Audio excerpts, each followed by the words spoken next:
आपके मोबाइल पर एक संदेश आता है, प्रिय उपभोक्ता, आपका आईजीएल गैस कनेक्शन बंद किया जा रहा है, कृपया तुरंत इस नंबर पर संपर्क करें। ऐसा संदेश किसी भी आम व्यक्ति को परेशान कर सकता है। अधिकांश लोग सोचेंगे कि कहीं गैस सेवा बंद न हो जाए।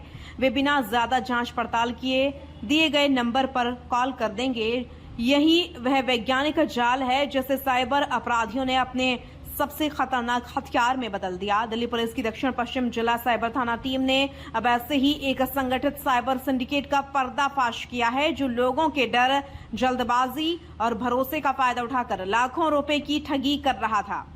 लेकिन यह कोई साधारण ऑनलाइन फ्रॉड नहीं था। यह एक ऐसा संगठित नेटवर्क था जिसमें कॉल करने वाले, मोबाइल हैक करने वाले, ऑनलाइन सामान खरीदने वाले, पार्सल रिसीव करने वाले और चोरी का सामान बेचने वाले सभी अलग अलग राज्यों में बैठकर एक साथ काम कर रहे थे।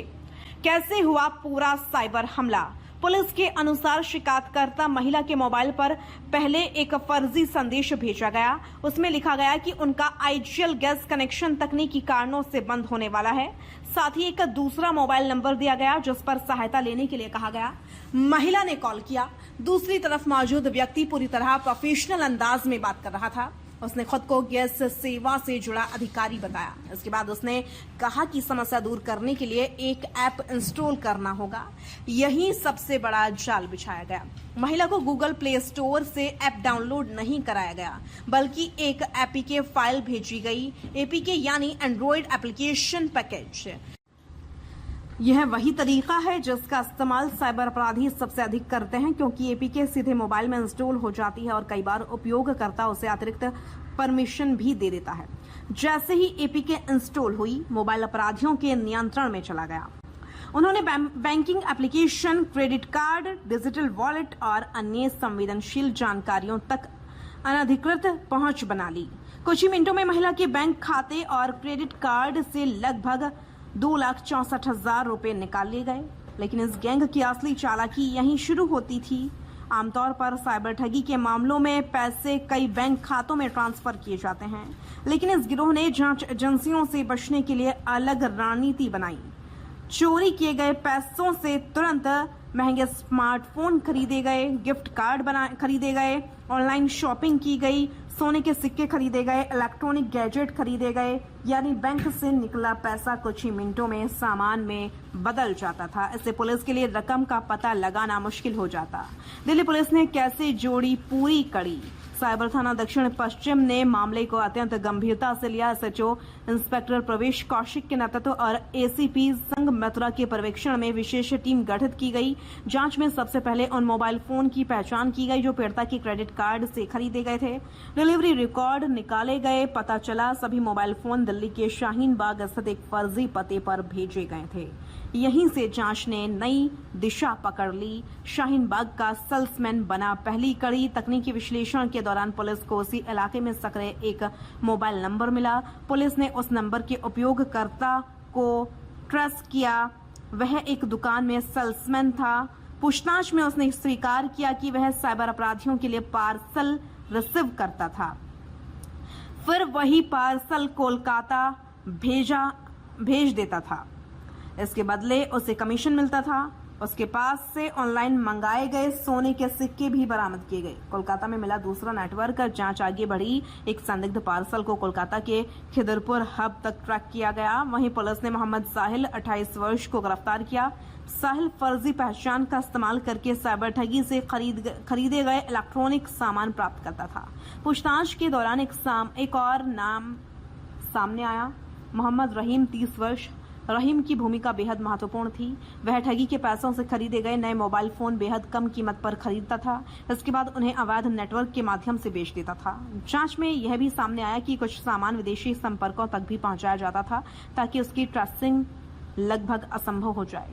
झारखंड में बैठकर चलता था डिस्पोजल नेटवर्क। इसके बाद जांच देवघर झारखंड पहुंची। यहां से पुलिस ने 2 और आरोपियों मोहम्मद मोहसिन 25 वर्ष और मोहम्मद दिलशाद 21 वर्ष को गिरफ्तार किया। दोनों आरोपी साइबर ठगी से खरीदे गए इलेक्ट्रॉनिक सामान को अलग अलग चैनलों में बेचने और अपराध से अर्जित रकम को ठिकाने लगाने का काम करते थे। तकनीकी जांच में पता चला कि दोनों कई मोबाइल नंबरों और डिजिटल उपकरणों का उपयोग कर रहे थे ताकि पुलिस उनकी गतिविधियों को ट्रैक न कर सके। गैंग की पूरी संरचना बिल्कुल कॉर्पोरेट कंपनी जैसी थी। दिल्ली पुलिस के अनुसार यह कोई अकेला अपराधी नहीं था, बल्कि 4 अलग अलग मॉड्यूल मिलकर काम कर रहे थे। पहला मॉड्यूल फर्जी गैस कनेक्शन बंद होने के संदेश भेजना, लोगों को फोन करवाना, एपीके डाउनलोड करवाना। दूसरा मॉड्यूल मोबाइल पर नियंत्रण प्राप्त करना, बैंक खाते खाली करना, ऑनलाइन खरीदारी करना। तीसरा मॉड्यूल देश भर में अलग अलग स्थानों पर फर्जी नाम से मंगाए गए सामान को प्राप्त करना। चौथा मॉड्यूल उन्हीं मोबाइल फोन, लैपटॉप और अन्य सामान को अवैध बाजार में बेच देना। यानी हर सदस्य की जिम्मेदारी तय थी, कोई भी पूरा अपराध अकेले नहीं करता था। पुलिस ने कार्रवाई के दौरान 20 मोबाइल फोन, 13 मोबाइल जिनमें इस्तेमाल किए गए सिम और अकाउंट मौजूद थे, 7 मोबाइल जो ठगी की रकम से खरीदे गए, 1 लैपटॉप, 1 टैबलेट, 61,900 रुपए नगद, सोने के सिक्के, अन्य स्वर्ण आभूषण, 1 चांदी का सिक्का, 1 टाटा हैरियर एसयूवी, अन्य मूल्यवान सामान बरामद किया। सबसे बड़ा सवाल, क्या यह नेटवर्क इससे भी बड़ा है? दिल्ली पुलिस ने 4 आरोपियों को गिरफ्तार कर लिया है, लेकिन जांच अभी जारी है। डिजिटल साक्ष्यों की जांच की जा रही है। Mobile phone, chat, banking record, online order और अन्य इलेक्ट्रॉनिक डेटा के आधार पर यह पता लगाया जा रहा है कि क्या इस गिरोह से और लोग भी जुड़े हुए हैं और क्या देश के अन्य राज्यों में भी इसी तरह की वारदातें हुई हैं। आप कैसे बच सकते हैं? इस पूरे मामले से एक बात बिल्कुल साफ हो जाती है, अब साइबर अपराधी तकनीकी हैकिंग से ज्यादा मानसिक दबाव का इस्तेमाल कर रहे हैं। वो आपको डराते हैं, जल्दबाजी में फैसला लेने पर मजबूर करते हैं और फिर आपका मोबाइल ही उनके लिए बैंक बन जाता है। याद रखिए, किसी भी कंपनी के नाम पर आए संदेश की आधिकारिक वेबसाइट या ग्राहक सेवा नंबर से पुष्टि करें। किसी भी अनजान एपीके फाइल को कभी इंस्टॉल न करें। गूगल प्ले स्टोर या एप्पल ऐप स्टोर के बाहर से ऐप डाउनलोड करने से बचें।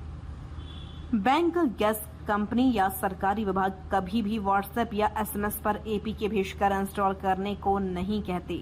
यदि संदेह हो तो तुरंत राष्ट्रीय साइबर हेल्पलाइन 1930 पर शिकायत करें या cybercrime.gov.in पर रिपोर्ट दर्ज करें। निष्कर्ष, यह मामला केवल 2,64,000 की साइबर ठगी का नहीं है, यह उस तेजी से बदलती साइबर अपराध की दुनिया की तस्वीर है जहां अपराधी अब संगठित नेटवर्क, तकनीकी विशेषज्ञता और मनोवैज्ञानिक रणनीतियों का इस्तेमाल कर रहे हैं।